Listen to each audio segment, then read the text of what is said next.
Hall Tonight, folks. 60 minutes of fun and music brought to you by Ipana Toothpaste and Sal Hepatica. Ipana for the smile of beauty, Sal Hepatica for the smile of health. Fun with our star comedian, Fred Allen. Music with Peter Van Steeden. New features, new music, new laughs. It's Town Hall Tonight.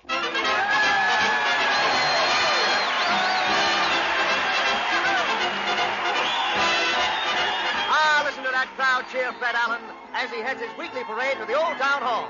Fred's leading the band with a celery stalk, followed by those dead beats of the theater, the mighty Allen Art players. Let's join that happy throng. Everybody's going! Everybody's going! Here they come, psychologists. Can't psychology find a way to make the country laugh, Professor? America doesn't need psychology to laugh on Wednesday, madam. It's Town Hall tonight. Want ad clients. What is the want ad you're inserting, madam? Lady with 60 minutes would like to meet gent with a radio. It's Town Hall Tonight. Ear doctor. You expect me to cure your deafness by 9 p.m., madam? Yes, Doc. I must be able to hear by this evening. It's Town Hall Tonight. Well, here we are inside the old town hall. And here's Peter Van Steeden opening the show with Cry, Baby, Cry. Let it go, Peter.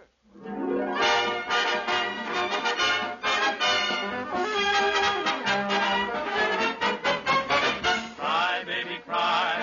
Cry, baby, cry. Just the way I did the day you broke my heart. Cry, baby, cry. You flew too high. Tables turned and now you've learned you're not so smart. You broke every promise, you couldn't be true. You gave me the go-by for somebody new when I needed you. So cry, baby, cry. My eyes are dry. I'm laughing up my sleeve to see my cry, baby, cry.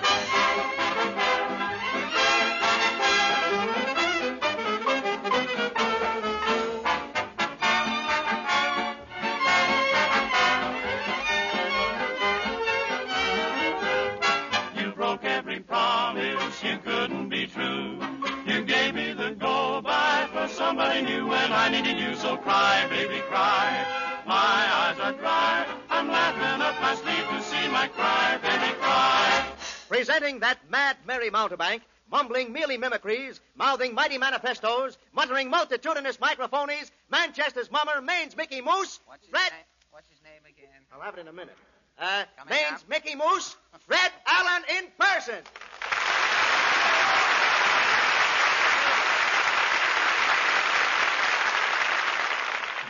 Thank you, and good evening, ladies and gentlemen. Well, when you've come to the end of a perfect day, there's nothing like gumming the whole thing up by tuning in to the old town hall. And tonight, the fiesta resistance is the town hall news. The curtain, Andre. Coming right down, Fred. Thank you. The lights go out, and we bring you the latest news of the week. The town hall news sees nothing, feels for you each week. New York City, New York. As the seasonal curtain drops on the Broadway Theater this month, many actors turn their attention to the Summer Playhouse.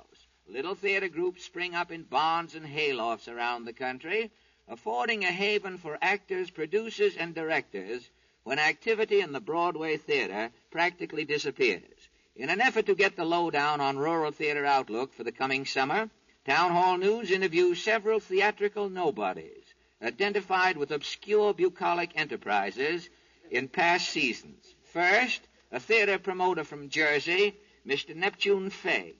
Mr. Fegg. Right on deck, brother. Who's asking a question? Well, I'll ask the questions, Mr. Fegg, if you don't mind. Okay. I got all the answers. Let's go. Now, how did you get into the summer theater last season? Well, nothing was doing around Broadway. Things were bad, eh? Bad? Why, it was so tough, I tied a string on my last nickel and was living on the automat. You were trolling for calories, as it were. Now, look, will you let me tell it, Bud? Well, I'm sorry, Mr. Fegg. I didn't mean to butt in. All right. Well, along about June, the string on my nickel broke, and I had to check out of the automat. You stopped eating? I was getting so thin, every time I closed the zipper on my shirt, my thumb was running down the knobs on my spine. Your thumb fixed that up, didn't it? Well, I guess your thumb is a little weary from hitchhiking in to be with us tonight. But how ticklish, Mr. Fay. I had me belt pulled in so tight, the buckle was buckled onto the buckle. Well, what happened? I started to see food in my sleep. One night I dreamed I was surrounded by hams. An omen? Right. The next day I organized the Shakespearean barter and repertoire players. Well, how did you get the actors? I got a guy to drop a quarter on 46th Street. I had a cast in 2 minutes. And your barter company opened in Jersey. Right. The first week we done Romeo and Juliet. The gross was 60 bushels of potatoes. You paid the actors off in potatoes? Yep. The second week, Taming of the Shrew played the 200 heads of cabbage. The actors got cabbage. Well, didn't they complain? The leading man quit.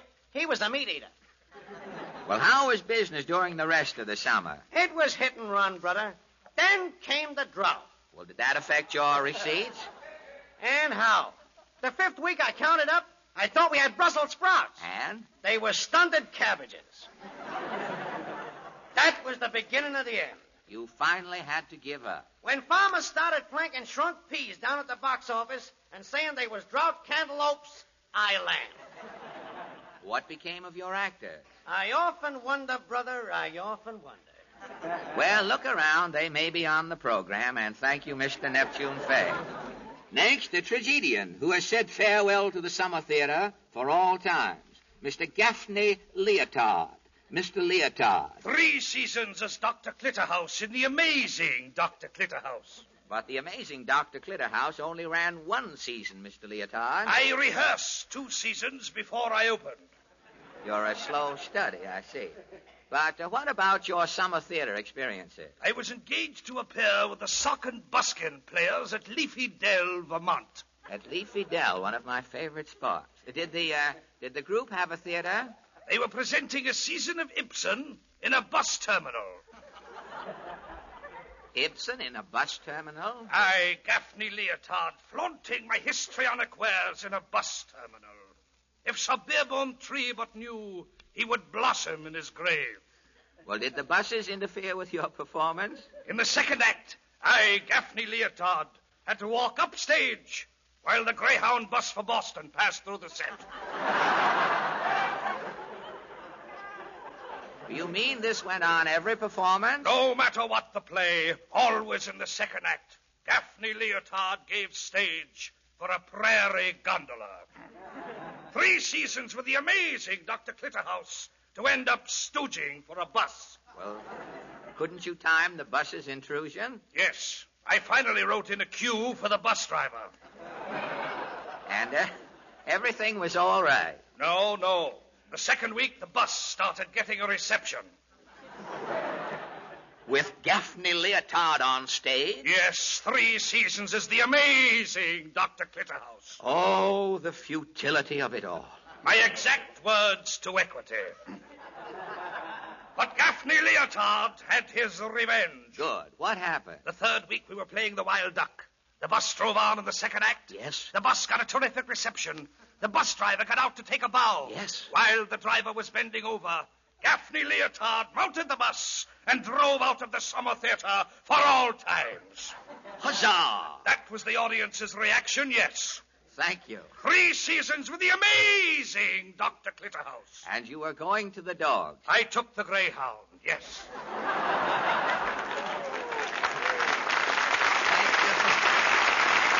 Thank you, Mr. Gaffney Leotard. Would you pick up that ermine that fell off your vest, Mr. Leotard? Sophie! Miss Sophie Lamour, a specialty dancer, also appeared at a summer theater. Miss Sophie Lamour. No more for me, not little old artistic yours truly. Well, where did you play, Miss Lamour? Corn Cob, New Jersey. Corn Cob? Yeah, it's right off the main stem, past Passaic. I see. Were you with a dramatic group? Yeah, it was the Peter Pan Puppeteers. The Peter Pan. Yeah, they was putting on all of Eugene O'Neill's stuff. Oh, Gene O'Neill, very well known. Well, did you play the lead? No, but if they was playing like Strange Interlude, I'd come out during the interlude and do me bubble dance. That certainly made the interlude strange, didn't it? Yeah, I was the added attraction. They billed me Queen of the Riffraff. Queen? Well, you're ruling some kingdom, I must say. What turned you against the summer playhouse? Mosquitoes, mister. Mosquitoes? Why, I used to look like a stand-in for a swamp.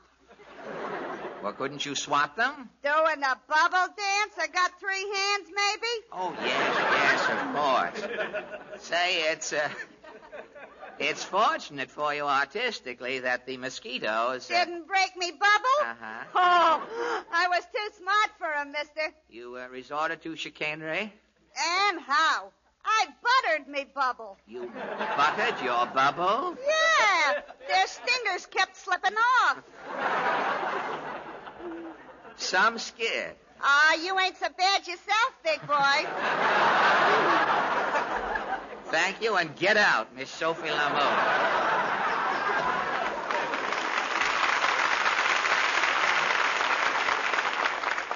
A resort owner who tried the summer theater last season, but who won't sponsor it this year, Mr. Sebastian Lapidus. Mr. Lapidus. When it's coming to the show game, Sebastian Lapidus is again a landlord. Well, why are you against the summer theater, Mr. Lapidus? He's asking, so I'm telling. Cockanier bought it. Okay. For 20 years, Sebastian Lapidus is running the oldie Yankee Hacienda. A high-class resort.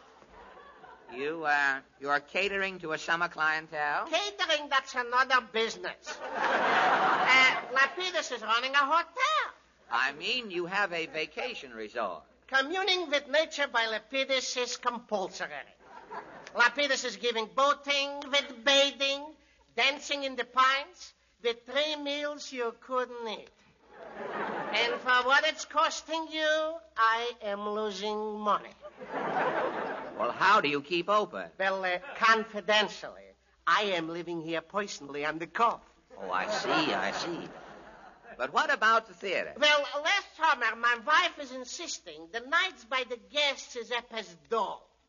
I shall open maybe a summer theater. It will boom in business. And you did? What can I lose? I'm in receivership. I am calling New York. They shall send me a company cheap hectares, assorted sizes. This is starting the calamity with a capital K. What happened when the actors got here? First they are saying it will take a week to rehearsal. With this, they are going to dinner. Where did they rehearse? Always at the table they're rehearsing. They wouldn't miss a meal. This is burning me up a little. But you weren't real mad. No, a bissel. Abyssal. But gradually, knives with forks and spoons is missing. Then towels is disappearing.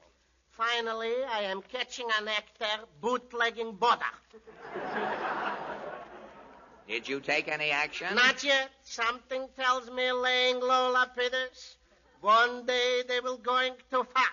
And suddenly, it's coming. Every guest is checking out. When did it happen? The night they are putting on the show. The guests left. The play was so bad? Who knows? It's in English. Condolences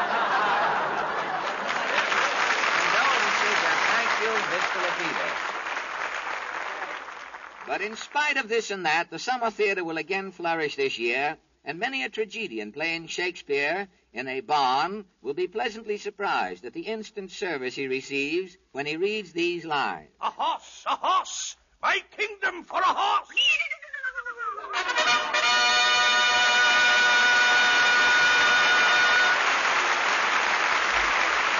Thank you. And now, ladies and gentlemen, the Merry Macs. Tonight they swing My Darling Clementine, the Merry Macs.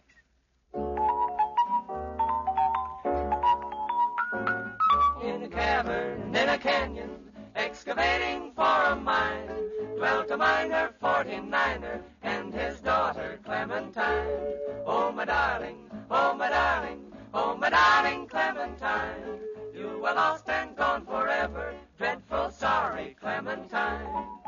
Light she was and like a fairy, and her shoes were number 9. Herring boxes without topses, sandals were for Clementine. Oh, my darling, oh, my darling, oh, my darling Clementine.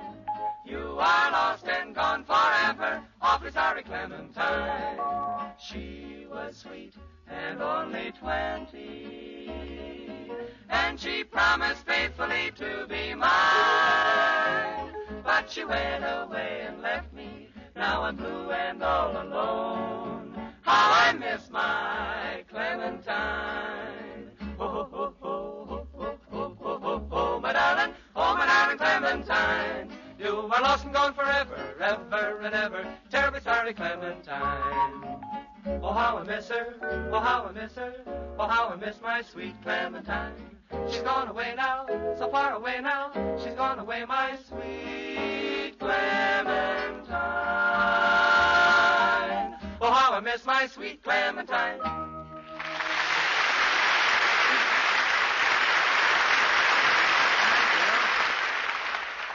Thank you. Well, ladies and gentlemen, now that the excitement has quieted down and we're more or less alone... Hi there, Mr. Allen, and good evening to you. Well, good evening to you, sir. Well, I just want to say I've been listening to your program for over a year, and it isn't often you've given me cause to regret the time and expense involved. Well, thanks a lot, and thanks terribly. So tonight I'm here to make the goodwill gesture supreme. I'm here to get a large free sample bottle of sal hepatica. Well, I'm afraid you've been a little too impulsive, because there is definitely no large free sample of sal hepatica. Well, now, confidentially, Mr. Allen, do you think that's a wise move? I mean, to expect folks to buy something before they try it. Well, you see, people have been buying sal hepatica now for more than 40 years. Cautious people like yourself, too, because so many physicians have recommended it, and because their friends tell them how it always proves its worth. Aye, that's a good point. So you think it's a good investment, do you, Mr. Allen? Well, I certainly do, and Andre Baruch will tell you why. When you start the day off feeling grouchy and under par, a sparkling glass of sal hepatica will help you feel your best again quickly. And why is that, sir? Well, because the two things that usually cause a sluggish, headachy feeling are the two very things sal hepatica was especially made to get after: accumulated wastes and gastric acidity. It will pay everyone, and pay them well, to remember that. Why not get a bottle of this famous sal hepatica from your drugstore tomorrow, ladies and gentlemen, and the very next time you feel under the weather and need a laxative, put 2 teaspoonfuls in a glass of water and drink it. Soon your head's clearer, and you're back to your normal, healthy, buoyant self again, when you rely on the double help of sal hepatica.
Troubadours have just played Mum Inez and the Peanut Vendor. And now, ladies and gentlemen, I know you didn't expect to meet... Is there anyone I know, Fred? Well, I don't think so, Andre. Our guest tonight is going to clear up an important question once and for all. Say, you're not interviewing Professor Quiz, Fred. No, Andre, but I am checking up on our town hall quartet.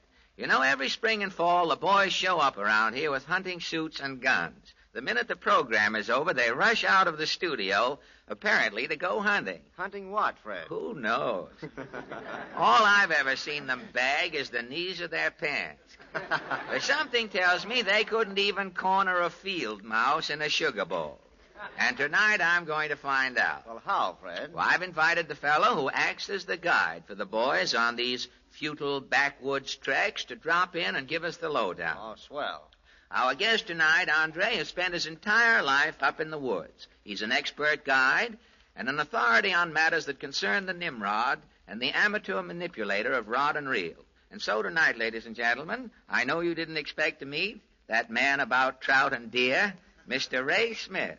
Good evening, Ray. Good evening, Fred. Ray, the boys tell me in raucous tones that you are a combination Isaac Walton and a domestic Frank Buck.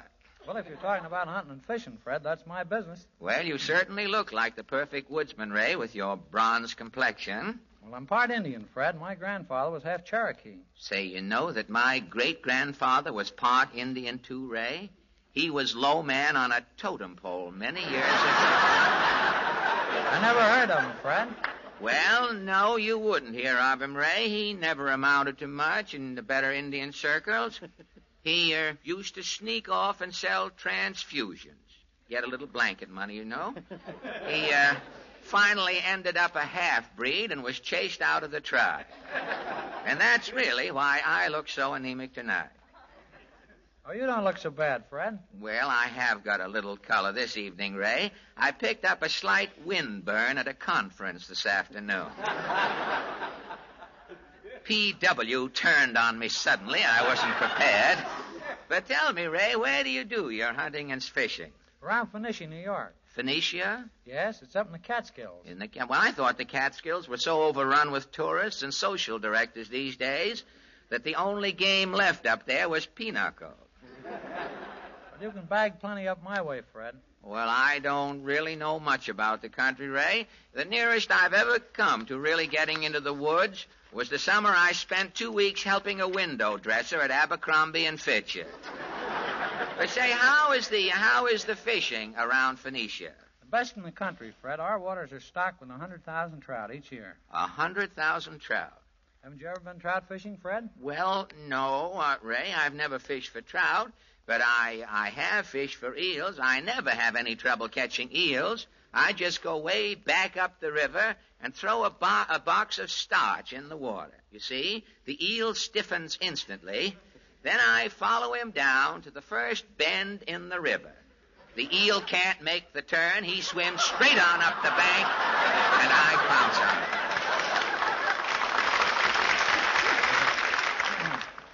Well, trout won't bite on starch, Fred. Well, that's certainly news to me. Shows you how little I know about the woods. Well, what bait do you use? Worms or old mandolin picks? No, the expert used only artificial flies. Well, couldn't you use real flies? We could if we could catch them, Fred, but it's harder to catch the flies than it is the trout. Well, if the real flies are too quick for you, naturally you'd have to use a substitute. Well, do you make your own artificial bait?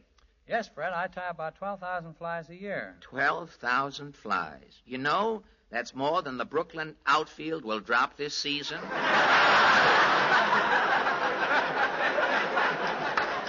But you don't use up 12,000 flies alone, surely? No, I sell them. Well, that's fine. I'm glad to know that. If I ever need any, I'll certainly get in touch with you. Well, you can write me in care of Wagner's Sporting Goods Store, Phoenicia, New York. I'll write that on my cuff tonight, Wagner's Sporting Goods Store. But how many, I'll have it a month from now, I'll put it on this cuff here that I've got on tonight.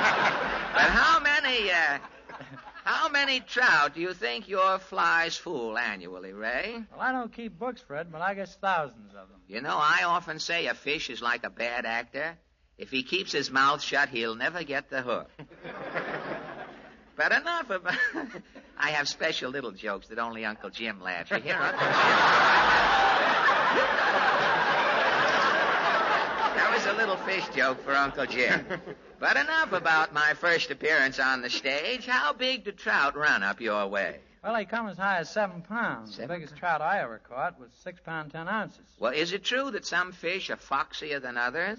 Absolutely. They get smarter as they grow older. The weak fish don't get Saturdays and Sundays off, do they, with these new rules? But tell me, do fish go to sleep at night? Well, I don't know if they actually sleep, but they lie dormant on the rocks for hours at a time. Say, if a fish does sleep, it must be an awful blow to a herring who falls asleep in the middle of the ocean and then wakes up in Rubens wearing a halo of pickled onions.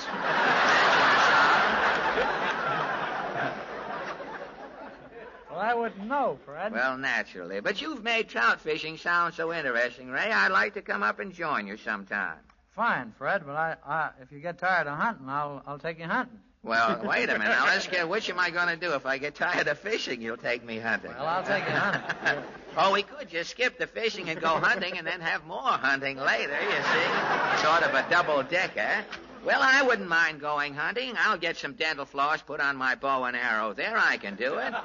Well, what sort of game do you get up there? All kinds, Fred. I've shot deer, fox, coons, and bear. Which animal do you enjoy pursuing most? Hunting bear, I think. Hunting bear. Well, if I was Jack Benny... If I was Jack Benny, I hate to think of the stale joke I would say when you said hunting bear. Well, does Jack hunt bear, Fred? Around the scalp, yes, at all times. You know that if Benny ever puts his head in an ostrich nest, he's a cinch to get it hatched out. Then we'll see if there's a yolk in that thing he's got on his neck there. But tell me, Ray, what is so exciting about hunting bear? Well, bears are smart, Fred, and when a bear knows you're on his trail, you do all sorts of tricks to throw you off the scent. You mean he'll hop on one foot to make you think he's a pogo stick? Well, almost. Well, what tricks do they employ? Well, let's say a mother bear and her two cubs are preparing to hibernate. You mean going into a cave for the winter? Yes, and if you're following those three bears across the snow, you'll only see one set of tracks. Well, where are the little ones? Riding piggyback on the mother? And now the cubs are walking behind her. The mother has trained the cubs to walk in her tracks. Is that right? That's right. Sometimes you'll find a spot where a cub has left a pair of his own. Then you'll see the signs of a fight. You mean the mater bear has clawed the stuffings out of little Junior for ad-libbing a track?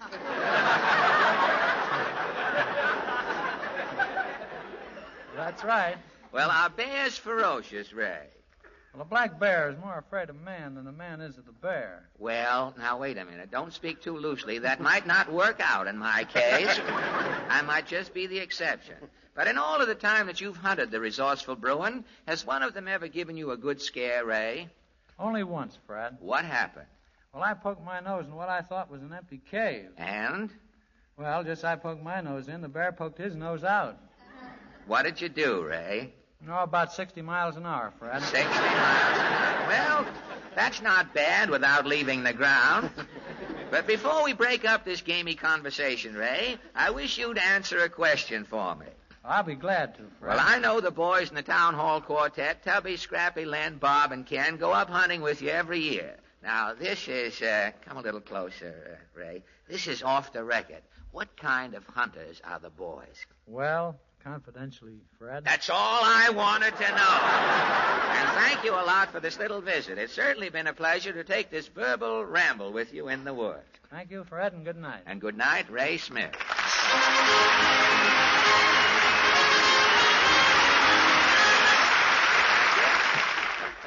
And now those dude hunters, ladies and gentlemen. Phoenicia's favorite deer and trout missers, who can be reached care of Wagner's Sporting Goods Store. The Town Hall Quartet. Tonight, the boys... You'll never be allowed up there after tonight. You know that, don't you? Tonight, the boys show off vocally and sing the Wide Open Spaces. Hi-oh, I'm a lonesome cowboy. I long for the places that I know. Hi-oh. Oh, I went down to Madison Square Garden and rode in the rodeo last year. And now I'm back in Cheyenne, Wyoming. Hi-oh, and I ain't so doggone happy to be here. Take me back to the wide open places. Let me bask neath a bright neon light. All night, Let me see those sun-rayed faces in the wide open places that are open all night. You can have your boots and saddles, you can take your rolling plane. Get along, little donkey, and don't come back again. Let me dance in some Broadway oasis In the shade of the big apple tree. on those small narrow spaces in the wide open places that are open till 3. Every day it's the same old roundup. Every day, Same old way out west. No more cattle I'll be counting, no more coming round the mountain, getting high old silver off my chest. You can have your hills and valleys, you can take your rocky range, But here's one lonesome cowboy who's pining for a change, Take me back to the wide open places. where a guy gets as high as a kite. On those small narrow spaces in the wide open places that are open all night. All night, to the places that are open all night.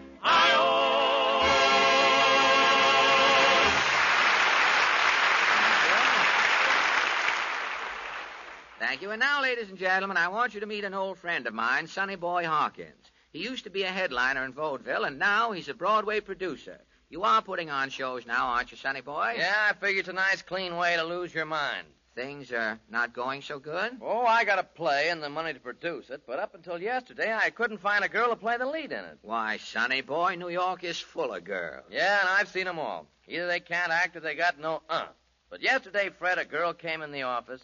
No Helena Troy, mind you, just a girl. But when she smiled, all of a sudden it was Christmas Eve and Santa Claus was coming down the chimney. Did you sign her up? Did I sign her up? And did I tell her to take care of that smile? It's your career, I told her. And so it is. A smile that's a knockout is mighty important to everyone, no matter who they are or what they do. That's why Andre says... For your smile's sake, use Ipana toothpaste, ladies and gentlemen, and use it regularly. Because Ipana is especially designed not only to clean and brighten your teeth, but when used with massage, to help give your gums the toning and stimulation they do not get from the soft, well-cooked foods we eat. Now, since modern dentistry not only suggests, but emphasizes that gums as well as teeth need daily care, why not do as so many people already do and as so many dentists advise? Every time you brush your teeth with Ipana toothpaste, put a little extra Ipana on your fingertip or on one of the new double-duty toothbrushes and massage it on your gums. When you do that, ladies and gentlemen, it will help bring a new firmness to your gums, a brighter luster to your teeth, and naturally, more charm to your smile. Start tomorrow to make your smile one you can be really proud of. Stop at your druggist's and buy Ipana toothpaste.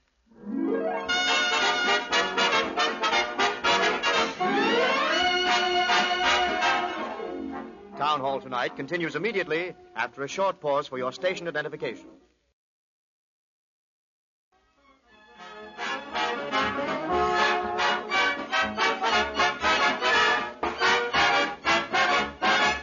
Peter Van Steeden and the Ipana Troubadours have just played a section of I've Got Rhythm. Now, on Thursday night, here in the town hall, ladies and gentlemen, the daughters of Elizabeth Arden will meet for Wrinkle Drill. There will be... Now? Now, quiet, please. If that's a page, wet your thumb and turn yourself over. Hello.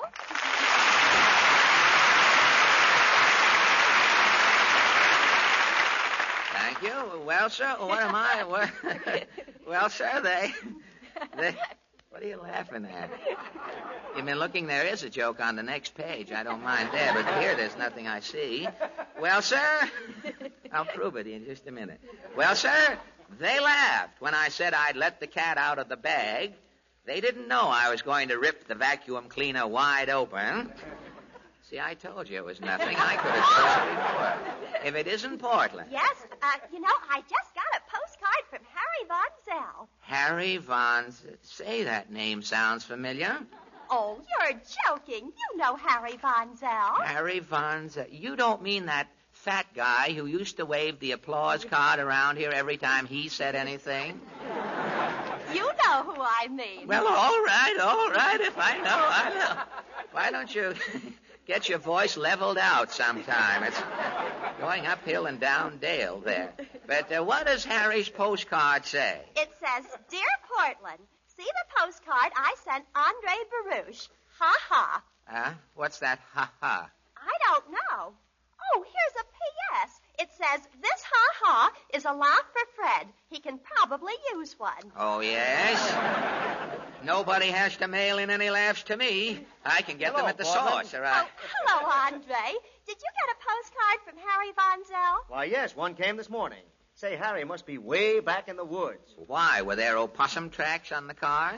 No, but there's a 2-cent stamp on it, and Washington needs a shave. Oh, he's way back in the woods.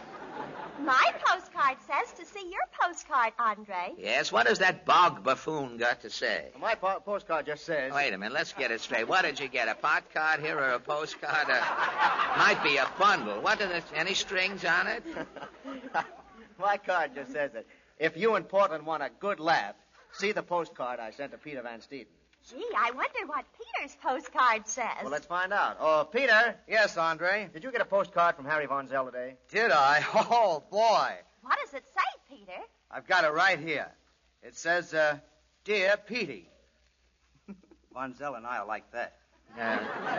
Well, who's combing your hair lately? Where are you...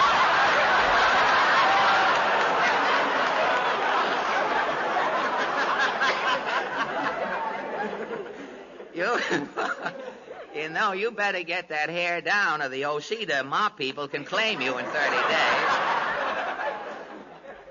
Von Zell and you won't be like that if he sees that hair comb. Well, never mind your infatuation. How does that libelous message read? It says, Dear Petey Wheaty. Dear Petey Wheaty. We'll be back next Wednesday. Hooray! What are you cheering for, Andre?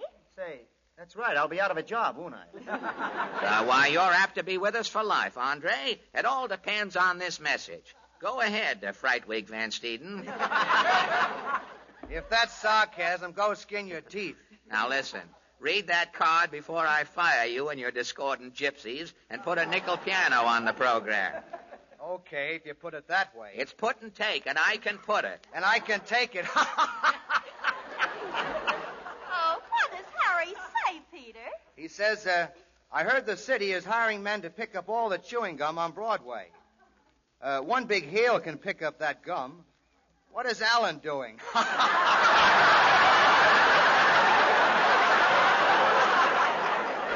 Boy, is that Von Zell funny. Is that for? He's as funny as a Mickey Finn in a baby's milk bottle. And that goes for you, too. Oh, yeah? Do you want a battle of wits, Alan? Do I? Okay, get another half-wit and let's go. Well, you're here. What's that, a wisecrack? You don't want me to scrape you off the fat end of that baton, do you? Just start something. You know what Armstrong did to Ross? Was Armstrong fighting Betsy Ross? Now, look, Portland. Why don't you go out and blow up your bubble gum and look for slow leads? Wait till Von Zell shows up around here. Come in. Okay, come right in, Ed. Right on your heels, Mr. Guff. Hey, what is this? Who are you two guys? My card, Bud. Ferguson Guff, artist representative and talent scout. Now, look, we never have gone in for talent on this program, and it's too late to start a trend at this late date. I'm presenting something every radio show can use, brother. You mean a listener? It's an echo, brother. Now, look, I need an echo like I need another Adam's apple. Oh, yeah? Why is it you comedians ain't getting any laughs these days? Well, people could be getting wise, you know. Nope, you're wrong, Bud. It's because people only hear your jokes once. They don't get them. Now, if they heard your jokes twice, maybe they'd sink in. So what? I'm presenting my latest discovery, the wonder of the age, Ed Albany, the human echo. What do you mean, the human echo? You'll find out. Say something to him, Bud. I have nothing to say. Hey, what was that? What's he trying to do? Get the idea? Ed talks right along with you. People hear your jokes twice. You double your laughs. Oh, wait a minute, Ed. Wait a minute. Say, who's talking to whom here? Hold it, Ed. Okay. Yes, one thing at a time. Now, Mr. Guff, you mean to say that Brother Albany here can talk along with me no matter what I say? That's the idea, Bud. Okay. Get a small helping of this, Ed. Peter Piper picked a peck of pickled peppers. When Peter Piper picked his peck of pickled peppers, people paid plenty to preview the peck of people pie with Peter Piper picked. Oh, shucks, I give up. Gosh, that was wonderful, Mr. Allen. Ed's a marvel of the age, folks. He'll talk any dialect or language you can name. All right. Minerva Myers, Yes, Fred. will you give Ed a dialect sentence just to check up on Mr. Guff here? Yes, I'll be glad to. So listen, what is happening to me should happen only to a dog. This shall not be repeated. Boy, what's going on here? You get the idea, folks? You'll have the first double talk program in radio. Now, wait a minute. I'll give Ed one more test. I'll try one long test. You think, Mr. Ed Albany, you'll make a double talk with the Chinese G-man, Detective One Long Pun? That's your answer, brother. That's good enough for me, Ed. You're hired. Hey, hold it a minute. What about the salary? That's right, the salary. Now, Ed, we don't want to rush into things here. You know conditions. We have to give a little thought to these before we sort of make our agreement. I tell you what I'll do. I'll give you $50. What did you say? I said I'll give you $50.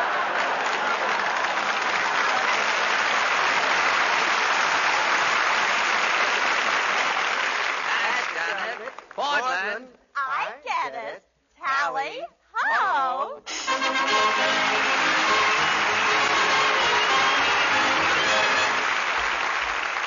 Now, ladies and gentlemen, the Merrimacks, a bit delayed, do their repeat number, Polly Wolly Doodle. Oh, I went down south for to see my Sal, singing Polly Wolly Doodle all the day. My Sally and my spunky gal, singing Polly Wolly Doodle all the day. Fare thee well, fare thee well, fare thee well, my fairy fay. For I'm going to Louisiana for to see my Susiana, singing Polly Wolly Doodle all the day. Oh, my Sally, she am a maiden fair, singing Polly Wolly Doodle all the day. With curly eyes and laughing hair, singing Polly Wolly Doodle all the day. Fare thee well, fare thee well, fare thee well, my fairy fay. For I'm going to Louisiana, to Susiana, singing Polly Wolly Doodle doo doo doo doo doo doo doo doo doo doo doo. Someday my Sal is gonna marry me, singing Polly Wolly Doodle, and then how happy we are gonna be, singing Polly Wolly Doodle. Fare thee well, fare thee well, fare thee well, my fairy fay. For I'm going to Louisiana for to see my Susiana, singing Polly Wolly Doodle all the day. Fare thee well, fare thee well, fare thee well, fare thee well, fare thee well, my fairy fay. For I'm going to Louisiana for to see my Susiana, singing Polly Wolly Doodle all the day.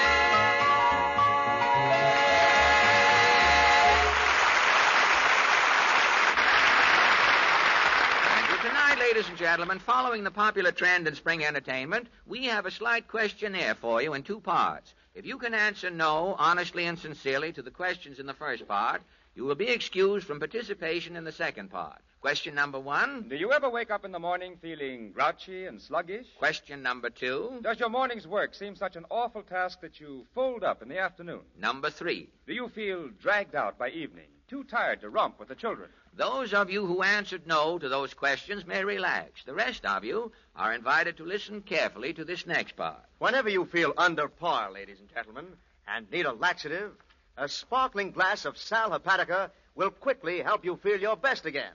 But it's very important that it be the famous Sal Hepatica.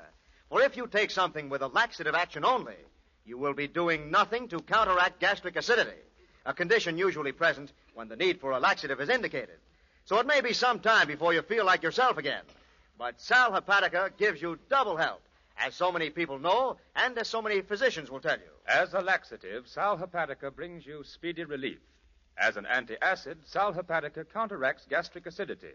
And those two actions naturally give you a quick comeback. So get a bottle of Sal Hepatica at your nearest drugstore tomorrow. Soon your head's clearer and your pep is back, thanks to the double help of Sal Hepatica.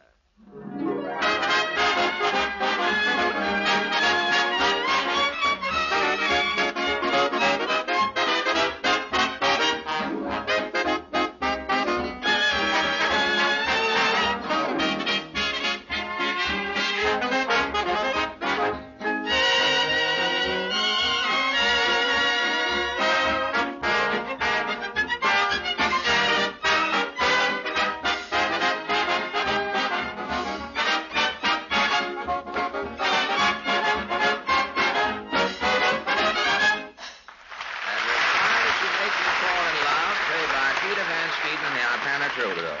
And now, ladies and gentlemen, we bring you those darlings of the whistle stops, the mighty Allen Art Players.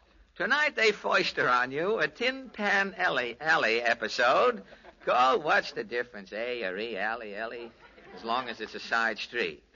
The Tin Pan Alley episode called The Music Publisher Needed a Tune, or He Thought He Had a Song in His Heart, but it turned out to be acute indigestion.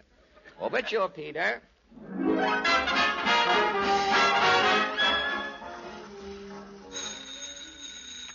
Hello, Sacco Song Publishing Company. No, Mr. Allen's busy. He's working on a new song. He still has 2 bars to go, the Waldorf and the Astor. Oh, yes, Mr. Allen always drinks before he composes. That's how he wrote, I Got a Feeling I'm Falling. Okay, goodbye. Oh, good afternoon, Miss Notes. Phew, it smells as though somebody pulled the bung out of a kraut barrel. Are you intimating that I have been contacting the grape and liquid guys? I won't say that you've been drinking. No? But I will say your breath is taking the wave out of my hair. Nothing like a potent nip to give a songwriter an inspiration, Miss Notes. Who published the dentist theme song, That Gold Fang of Mine? I did. Who published Alabama Mammy? I did. Who published Yes, We Have No Bananas? Shapiro Bernstein. Yes. But my sequel, No, We've Got Plenty of Eggplant, outsold them 2-1. You haven't sold a song since that fish peddler bought a copy to wrap up a herring. Ah, yes, that copy of At a Perfume Counter. The fishmonger was going home in the subway. He wanted to pianissimo the herring en route. Ah, this must be Toscanini again. Come in, Art. No, it's Cooper, one of your songwriters. Oh, come in, Coop. I got it, Chief, and I got a terrific idea. Now, no understatement, Cooper. One speaks out in the music game. What is this brain moppet of yours? It's a brand new mother song. Boom, boom, boom, it's Mother's Day. Boom, boom, boom, boom, she's old and gray. No. Mother is washed up today, Cooper. Mother went out with the peg-top pants. Okay, I'll make it a father's song. Boom, boom, boom, boom, it's Father's Day. Boom, boom, boom, boom, boom, he's old and gray. Boom, boom, boom, boom. No. It won't do, Cooper. Well, it's a great melody, ain't it? Ah, a great melody, I grant you. But those lyrics have got to have sentiment, Cooper. Put a tear into that chorus and we've got something. A tear, huh? Okay, Chief. Of all the paternal atrocities. Cooper's a valuable man, Miss Notes. As morons go, Cooper's a genius. Answer that phone. Sacco Song Publishing Company, hello. Who is it? Ding Honeypipes, the crooner. Oh, yes. I'll take it. Hello, Ding. Now, don't get excited, Ding. I'll have it for you at 4 o'clock. Why, this song will be the biggest thing to come out of your neck since you had your goiter removed. Now, don't worry. Okay, Ding, old boy. What's Ding's trouble? Well, I promised him a Southern song by 4 o'clock. Boritz, my ace writer, is working on it at top speed. Ah, this may be Boritz now. No, it's Gunch. Gunch? Who is Gunch? That fellow who thinks up rhymes for your lyric writers. Oh, that pest. Why, his head is so full of jingles, he even talks in rhyme. I'll show him in.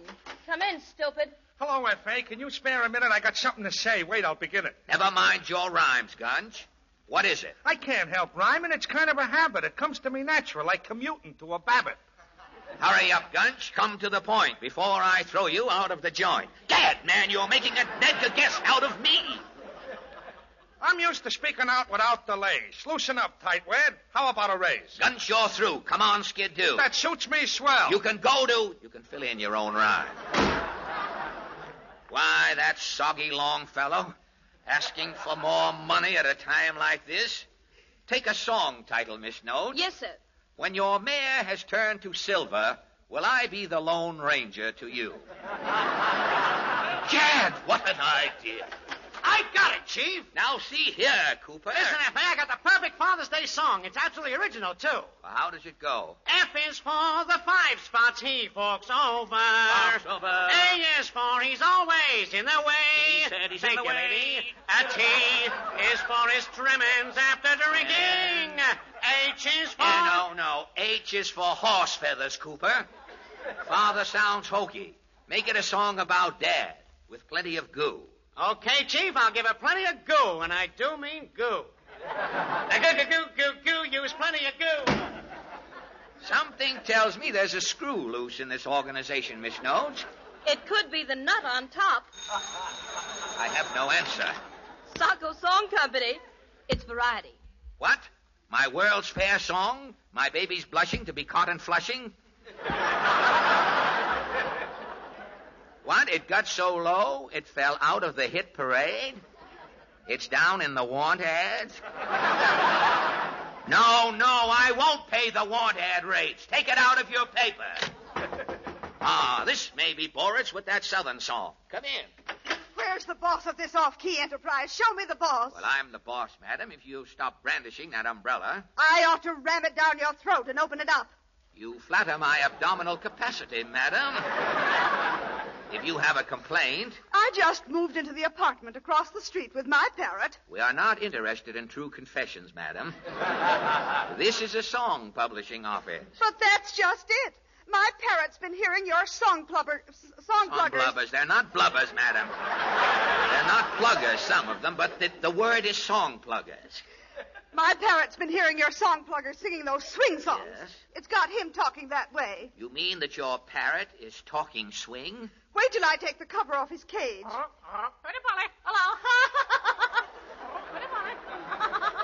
Say something, Rudy. She's a flat-footed floaty when the fly. Whip it. A swing parrot? I'll bet he's good at pecking. Are you corny, brother? Pretty Polly. Polly want a cracker? Polly wants a jam.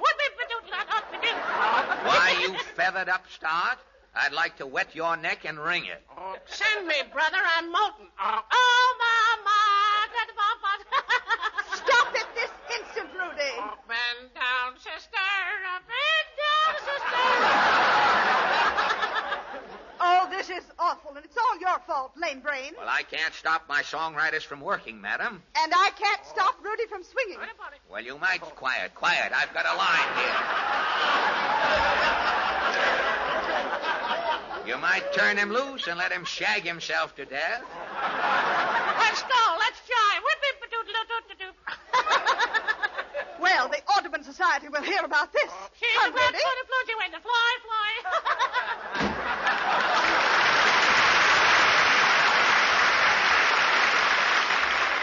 Gad, what a day.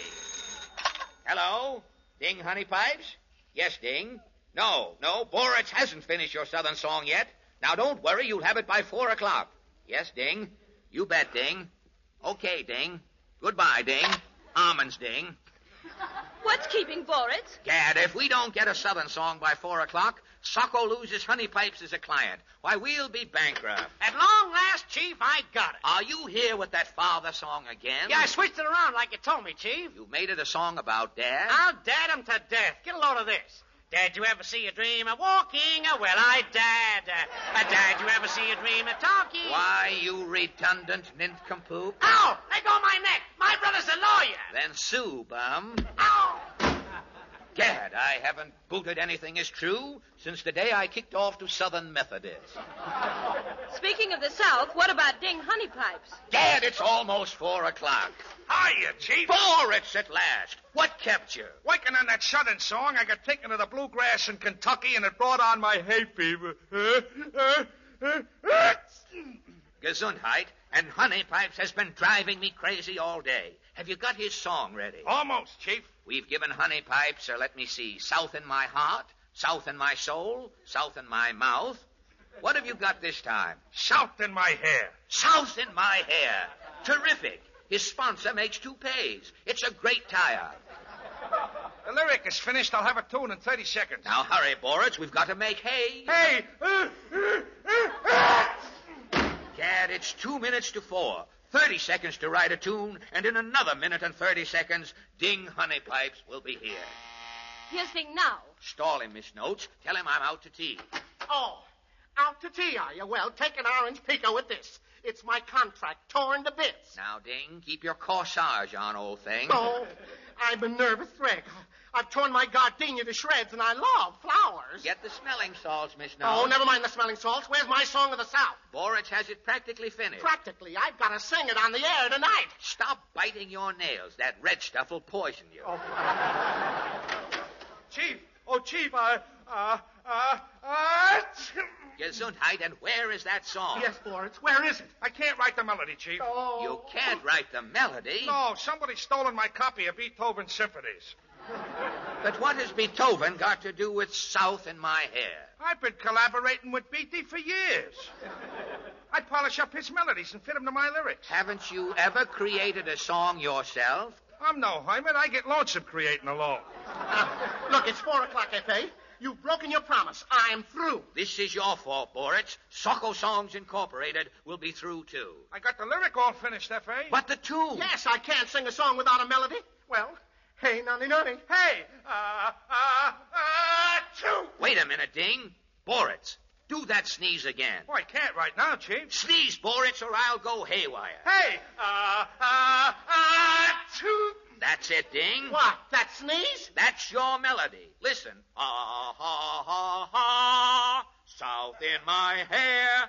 Why, it fits perfectly. But I don't see how you can... Give me that lyric, Boric. Now, everybody, let's try it. South in my hair, you are so fair. You will be my little sharecropper. I will be your sharecropping papa. South in my hair.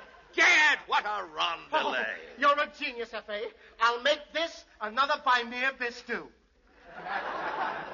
Well, I guess my sneeze saved the day, F.A. Yes, Boric, if your nose holds out, you'll be another Irving Berlin. Thanks, Chief. I'm going to do something for you, Boric. Am I getting a raise? No, I'm taking you out and buying you all the beer you can drink. What's the big idea, boss? Well, who knows? With your talent, you might hiccup another thanks for the memory.